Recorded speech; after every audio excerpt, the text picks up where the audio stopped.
अस्सलाम वालेकुम। Physics 9th class के न्यूमेरिकल्स चैप्टर नंबर 6 के न्यूमेरिकल्स जो हैं, अगर आपको मुश्किल लगते हैं, ये वीडियो अगर आप मुकम्मल देखते हैं तो ये न्यूमेरिकल्स आपके लिए बिल्कुल ईजी हो जाएंगे हर स्टूडेंट के लिए। अगर कोई स्टूडेंट कहता है कि मुझे तो समझ ही नहीं आते, तो उसके लिए भी ये बहुत ही ईजी चांस है कि वो इनको न्यूमेरिकल्स को ईजीली सॉल्व कर सकता है अगर वो स्टेप बाय स्टेप सारी वीडियो को देखे। तो कुछ न्यूमेरिकल्स जो हैं वो इसके अंदर से भी डिलीट कर दिए गए हैं, चैप्टर नंबर 6 में से भी, सिर्फ 2026 के एनुअल एग्जाम के लिए। वो आपको स्क्रीन के ऊपर नज़र आ जाएंगे। बाकी जो क्वेश्चंस हैं उनको हम सॉल्व करते हैं। आप स्क्रीन के ऊपर देख लीजिए, जो न्यूमेरिकल्स जो हैं इस मरतबा शामिल नहीं है। बाकी आपको इसी चैनल के ऊपर गेस्ट के तौर पर सारे चैप्टर्स के न्यूमेरिकल्स भी बता देंगे कि इंपॉर्टेंट न्यूमेरिकल्स कौन कौन से हैं, ताकि आप उन न्यूमेरिकल्स को अच्छी तरह से तैयार कर लें और आपके जो नंबर्स हैं 15 से 20 नंबर जो है न्यूमेरिकल्स के ज़रिए से आप सॉल्व कर सकते हैं। तो ये वीडियोज़ आपके लिए बहुत ज़्यादा इंपॉर्टेंट है। चलिए हम स्टार्ट करते हैं। न्यूमेरिकल नंबर 1 है वो चैप्टर नंबर 6 से। तो फर्स्ट न्यूमेरिकल्स की हम सबसे पहले स्टेटमेंट पढ़ लेते हैं, रीड आउट करते हैं जी। Spring is stretched 20 millimetre. एक स्प्रिंग को खींचा गया है 20 मिलीमीटर तक by a load of 40 newton. 40 newton का एक लोड लगाया गया उसको। तो दो चीज़ें आपके पास आ गई, डिस्टेंस आ गया और वेट आ गया, फोर्स आ गई। Calculate the value of spring constant. Spring constant की वैल्यू फाइंड करें, यानी के फाइंड करें। If an object causes an extension of 16 millimetre. अगर एक ऑब्जेक्ट है जिसकी एक्सटेंशन है 16 millimetre, what will be its weight. उसका वेट क्या होगा, यानी फोर्स कितनी लग रही है, ये हमने फाइंड करना है। सबसे पहले जो गिवन चीज़ें हैं वो हम यहाँ पे राइट डाउन कर लेते हैं, वो गिवन डाटा में आएंगी चीज़ें। तो पहली चीज़ है स्प्रिंग इज स्ट्रेच 20 मिलीमीटर। यहाँ मैं डायग्राम के जरिए से भी आपको थोड़ा सा कोशिश करते हैं कि समझ आ जाए। ये एक स्प्रिंग है, उसके साथ एक वेट जो है उसको खींचा गया है, 40 न्यूटन इसका वेट है। और इसके अंदर जो स्ट्रेच है वो कह लें कि आई है 16-20 मिलीमीटर की स्ट्रेच किया गया, खींचा गया उसको। तो सबसे पहले हम लिख लेते हैं जी वेट, यानी फोर्स कितनी है जी 40 न्यूटन। स्ट्रेच कितना किया गया है, एक्स डिस्टेंस है, यहाँ के पास डिस्टेंस आ जाएगा 20 मिलीमीटर आ जाएगा। क्या फाइंड करें, यू हैव टू फाइंड के फाइंड करें। और दूसरी चीज़ यहाँ पे लिखी गई है कि अगर स्ट्रेच किया गया है, इसको आप x1 कह लें, इसको x2 कह लें, एक और जिसम है जिसको स्ट्रेच किया गया 16 मिलीमीटर यानी 16 मिलीमीटर तक उसको स्ट्रेच किया गया है, तो आप उसके लिए फोर्स फाइंड करें,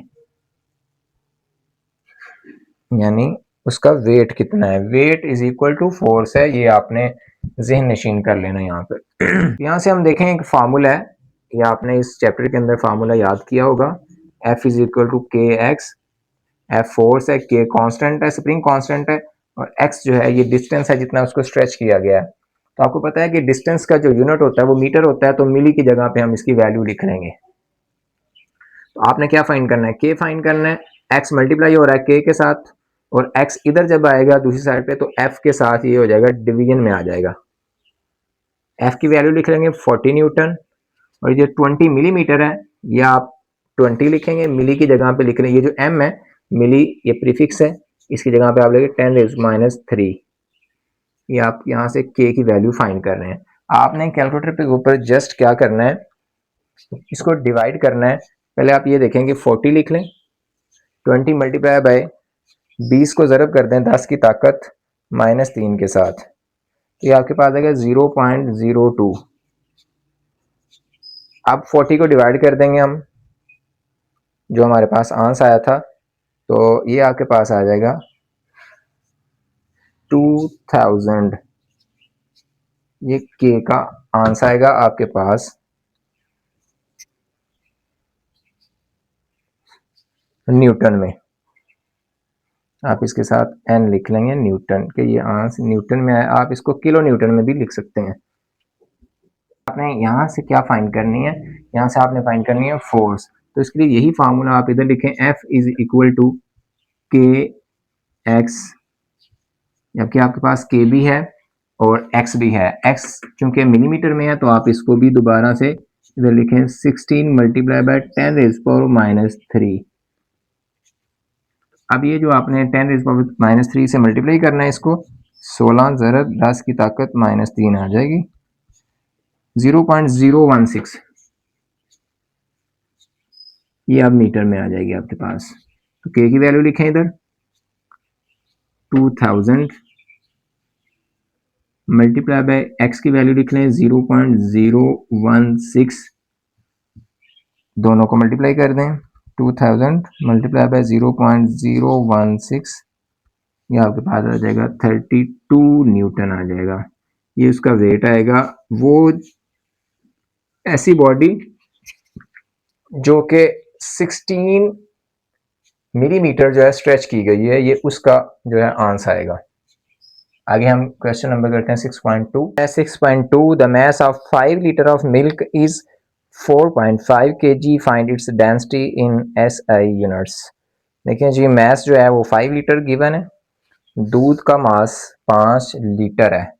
तो हम क्या करेंगे, लीटर को चेंज करेंगे, जो SI यूनिट है ना वो लेके आएंगे मीटर क्यूबिक में, क्योंकि वो वॉल्यूम है तो वॉल्यूम जो है वो लीटर में नहीं लगाएंगे बल्कि जो SI यूनिट है वो लगाएंगे हम। तो सबसे पहले हम लिख लेते हैं कि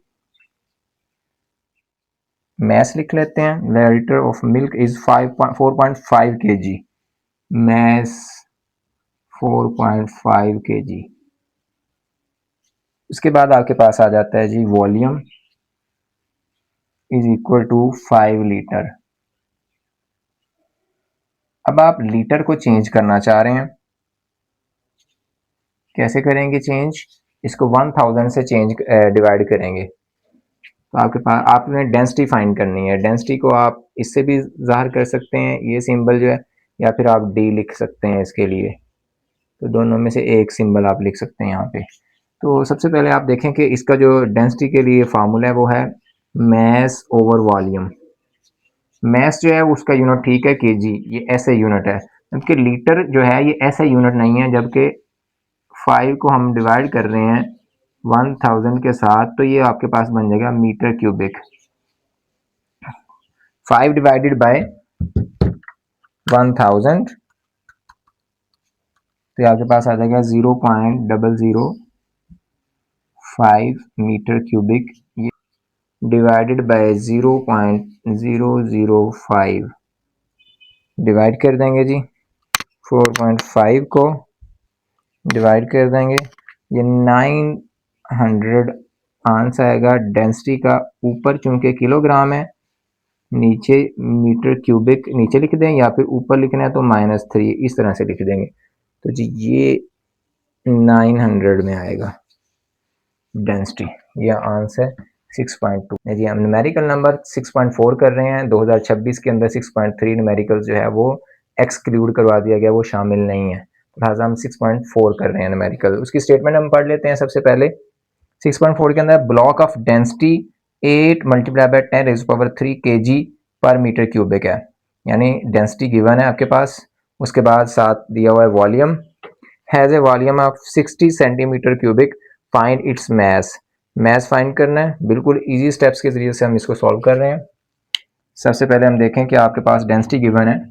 डेंसिटी के लिए आप डी यूज कर लें,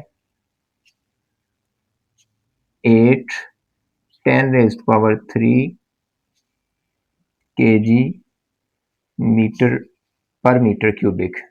उसके साथ आपके पास दिया हुआ जी volume in centimetre, V 60 centimetre cubic. क्या फाइंड करें, मैस फाइंड करें। तो ये देखें जी, अब हम सेंटीमीटर इसको चेंज कर रहे हैं, मीटर बनाना है, क्योंकि वॉल्यूम जो है ये मीटर क्यूबिक में होना चाहिए। तो हम क्या करते हैं 60 multiply by 10 raise power, centi की वैल्यू होती है -2, ये प्रीफिक्स है, और ऊपर 3 है, यहाँ पे 3 आ जाएगा, ये m के ऊपर भी 3 है, तो इसका अलहदा से कर लेंगे हम। तो ये वैल्यू बन जाएगी 6, 3 को 2 से मल्टीप्लाई करेंगे 6 बन जाएगा। फार्मूला आपके पास है d is equal to m over v। यहाँ से आपके पास फार्मूला ये बनेगा m is equal to d, v divide हो रहा है, मल्टीप्लाई करेगा तो ये dv हो जाएगा मल्टीप्लाई। d की वैल्यू लिखेंगे आप, ये वैल्यू, v की वैल्यू लिख लेंगे 60, 3 2 जार 6 -6 आ जाएगा। इनको आप मल्टीप्लाई कर लेंगे तो आंसर आ जाएगा आपके पास। सिंपल आप इसको कैलकुलेटर पे लिखें, 8 multiply by 10 raise to power 3 multiply by 60 multiply by 10 raise to power -6। तो सिंप्लीफाइड आंसर आपके पास 0.48 mass should be in kilogram. ठीक है जी, किलोग्राम इसका यूनिट आ जाएगा आपके पास। ये आंसर आ जाएगा मैस का 6.4। आगे हम करते हैं न्यूमेरिकल नंबर 6.5। 6.5 के अंदर कहता है ब्रिक एक ईंट है, measures 5 centimetre, 10 centimetre, 20 centimetre if its mass is 5 kg। अगर एक ईंट है उसका मास जो है वो 5 किलोग्राम है। Calculate the maximum and minimum pressure which the brick can exert on a horizontal surface. एक हॉरिजॉन्टल सरफेस है जो उसके ऊपर ईंट कितना प्रेशर लगाती है। देखें प्रेशर का फार्मूला होता है वो हम पहले लिख लेंगे, और सबसे पहले डायमेंशंस लिखी हुई हैं कि इस साइड का जो डिस्टेंस है वो 5 है, ये साइड का जो डिस्टेंस है वो 10 है, और ये वाली जो लंबाई है इसकी वो 20 है। ठीक है, सेंटीमीटर्स के अंदर दिया हुआ है सारा। तो ये वॉल्यूम है आपके पास, तो 5 है, 10 है एंड 20 है इन सेंटीमीटर है क्यूबिक। ठीक है, मैस दिया हुआ है 5 kg। क्या फाइंड करें? प्रेशर फाइंड करें। You have to find pressure. तो हम क्या करेंगे जी, देखें वो कहता है कि मिनिमम प्रेशर फाइंड करें और मैक्सिमम। मिनिमम कब होगा, मैक्सिमम कब होगा, वो एरिया के हिसाब से। जैसे ईंट का जो एरिया ज़्यादा होगा तो प्रेशर कम होगा, एरिया कम होगा तो प्रेशर ज़्यादा होगा। हम पहले फॉर्मूला लिख लेते हैं प्रेशर के लिए। यहाँ पे हम लिख लेते हैं मैक्सिमम एरिया के लिए एरिया, इधर हम लिख लेते हैं मिनिमम एरिया। ठीक है जी, प्रेशर का फार्मूला होता है P is equal to F over A. P is equal to F over A.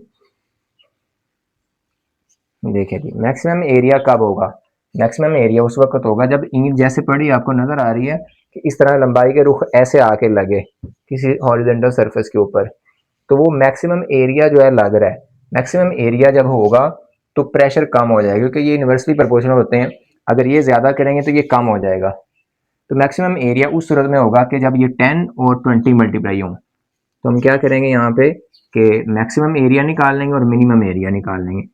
Maximum area आ जाएगा 10 multiply by 20, 200 centimetre cubic square आ जाएगा। आप यहाँ पे क्या करेंगे, 200 सेंटी की जगह पे लिख लेंगे 10⁻², और ऊपर ये वाला 2 और इधर आ जाएगा मीटर स्क्वायर। ये आ जाएगा 200 मल्टीप्लाई बाय 10⁻⁴। तो ये इधर आ जाएगा आपके पास 200 10⁻⁴ -4 फोर्स। फोर्स मीन उसका वेट। वेट कैसे निकालेंगे? वेट निकालने के लिए W is equal to M G आएगा। M कितना है जी 5, एंड G कितना है जी आपके पास 10 होता है कांस्टेंट वैल्यू, ये कांस्टेंट होता है। ये इसकी 10 की कीमत लगानी है आपने ऑन अर्थ। ये हो जाएगा 50, क्योंकि चांद पे बदल जाती है, ज़मीन पे ये 10 ही रहती है। तो ये आपके पास न्यूटन में आ जाएगा 50 न्यूटन, इधर आ जाएगा 50। ठीक हो गया जी। अब आप इसको ऊपर ले जाएं तो भी ठीक है, अगर नीचे रखें तो भी ठीक है। आप इसको मल्टीप्लाई करें, 50 डिवाइडेड बाय 200 को मल्टीप्लाई करें 10⁻⁻⁴ के साथ, ये आपके पास आ जाता है 0.02। ठीक है, आप 50 को डिवाइड करें इसके साथ तो आपके पास आंसर आ जाएगा 2500 पास्कल। इसका यूनिट पास्कल भी लिख सकते हैं और न्यूटन फी मीटर स्क्वायर भी लिख सकते हैं। पास्कल एक साइंटिस्ट था, उसने इस यूनिट को अपना नाम दिया था PA। या ये लिख लें या ये लिख लें, ठीक हो गया। अब इसी तरह से आप, ये मैक्सिमम एरिया था, उस पर ये आया प्रेशर। अब मिनिमम एरिया जो है वह 10 और 5, क्योंकि ये जो ऊंचाई है इसकी वो 5 है और ये जो इसकी चौड़ाई है वो 10 है। अब ये वाली साइड जब नीचे लगेगी तो मिनिमम एरिया लग रहा है, तो प्रेशर मैक्सिमम, क्योंकि ये कम होगा तो ये ज़्यादा हो जाएगा। तो ईंट जो है जब इस तरह लगेगी तो प्रेशर मैक्सिमम होगा, और जब ऐसे लगेगी ईंट तो एरिया ज़्यादा होने के बावजूद प्रेशर कम होगा। इस सूरत में देखिए हम मैथमेटिकल भी देख लेते हैं। एफ तो आपको पता है 50 ही है, वेट तो चेंज नहीं हो रहा। एरिया निकाल लेंगे हम, 10 को 5 तरफ देंगे 50 आ जाएगा, और साथ उसी तरह से ये आ जाएगा सेंटी की जगह पे आ जाएगा 10⁻⁴। ये ज़रा एहतियात से निकालनी है, यानी सेंटी की वैल्यू को ऊपर 2 से मल्टीप्लाई होना है क्योंकि वो स्केयर है इस वजह से। अब इसी तरह से 50 को मल्टीप्लाई करना है आपने, 50 मल्टीप्लाई बाय 10⁻⁻⁴, तो आपके पास आ जाता है 0.005। अब इसके साथ आपने इसको डिवाइड कर देना, 50 डिवाइडेड बाय आंस, तो 10,000 आ जाएगा आपके पास। अब देखें जी, अब ये पास्कल भी लिख सकते हैं आप इसको, या फिर न्यूटन फी मीटर स्क्वायर, या जैसे भी आप इसको पढ़ना चाहें। तो ये आंस आया जब मिनिमम एरिया था तो उस वक्त 10,000 पास्कल आया इस सूरत में। अब देखें किसी के सर के ऊपर अगर एक ईंट ऐसे लगती है तो उसके सर फटने के चांसेस बहुत ज़्यादा हैं, ठीक है, जबकि ईंट अगर ऐसे लगती है तो ज़्यादा प्रेशर लगता है तो फिर कम है। इसी तरह से अगर आप एक लोहे के कील के ऊपर खड़े हों तो आपके लिए खड़े होना मुश्किल है कि वो आपके पाँव के अंदर चला जाएगा। अगर आप बहुत सारे कील जो हैं एक साथ मिला कर रख लें, एरिया बढ़ा दें तो प्रेशर कम हो जाएगा, अब आप उसके ऊपर खड़े भी हो सकते हैं। इस तरह से न्यूमेरिकल्स को अच्छे तरीके से समझ कर करने के लिए फॉलो कीजिए वाज़ुल कुरान एकेडमी। अगर समझ आई है तो कमेंट में लाजमी लिखें क्लियर, और अगर समझ नहीं आई किसी भी स्टेप की तो आप वहाँ पर लिख सकते हैं, कमेंट के अंदर पूछ सकते हैं, इंशाल्लाह जवाब भी दिया जाएगा। जज़ाकल्लाहु खैरा। आगे ये भी बताइए कि किस टॉपिक के ऊपर वीडियो बनाई जाए।